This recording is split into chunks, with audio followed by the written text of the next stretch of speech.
நாம் இப்பொழுது ரமலானுடைய கடைசி காலகட்டத்தில் கடைசி நாட்களில் வீற்றிருக்கின்றோம். இந்த நாட்களில் நாம் அதிகமாக இறைவனிடத்தில் துஆ கேட்க வேண்டும். துஆ கேட்க நாம் கடமைப்பட்டு இருக்கின்றோம். ஏவா, இந்த ரமலான் மாதத்தில் முழுவதும் உனக்காகவே நோன்பு நோற்றேன், உனக்காகவே நான் குர்ஆனை ஓதினேன், உனக்காகவே நான் தஹஜ்ஜத் போன்றவற்றில் அக்கறை எடுத்துள்ள தொழுதுள்ளேன் என்று கேட்டுவிட்டு இதில் சிறிய பெரிய தவறுகள் இருந்தால் அனைத்தையும் மன்னித்து விடு, அனைத்தையும் நீ போக்கிவிடு, என்னுடைய அமல்களை நீ அங்கீகரித்துக்கொள் என்பதாக நாம் இறைவனிடத்தில் கேட்க வேண்டும். எல்லாம் வல்ல இறைவன் காபாவை மீண்டும் கட்டெழுப்புவதற்காக நபி இப்ராஹிம் அலைஹிஸ்ஸலாம் அவர்களுக்கு கட்டளையிடுகிறான். இப்ராஹிம் அலைஹிஸ்ஸலாம் அவர்களும் தன் மகனான இஸ்மாயில் அலைஹிஸ்ஸலாம் அவர்களும் அந்த வேலையை செவ்வன செய்து முடித்து விடுகிறார்கள்.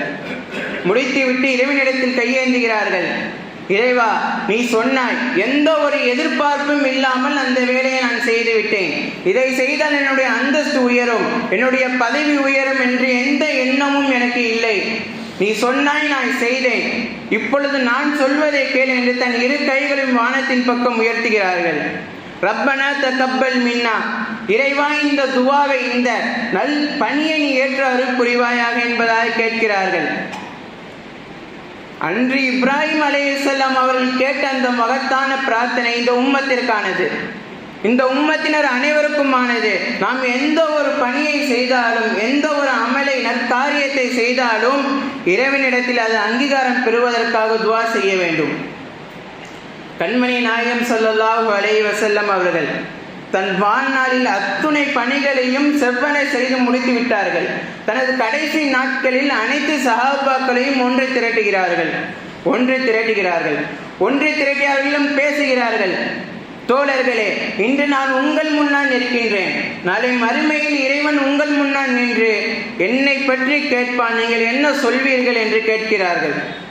அனைத்து சஹாபாக்களும் கூறுகிறார்கள், நாயகமே, நீங்கள் எங்களிடத்தில் வந்தீர்கள், உங்கள் வேலையை அனைத்தையும் செய்து முடித்து விட்டீர்கள், நல்லதை ஏவினீர்கள், தீயதை தடுத்தீர்கள், அனைத்து வேலையும் கச்சிதமாக செய்து விட்டீர்கள், அதில் எந்த ஒரு குறையும் இல்லை என்பதாக கூறுகிறார்கள். அப்பொழுது நாயகம் ஸல்லல்லாஹு அலைஹி வஸல்லம் அவர்கள் கையை வானத்தின் பக்கம் உயர்த்துகிறார்கள்.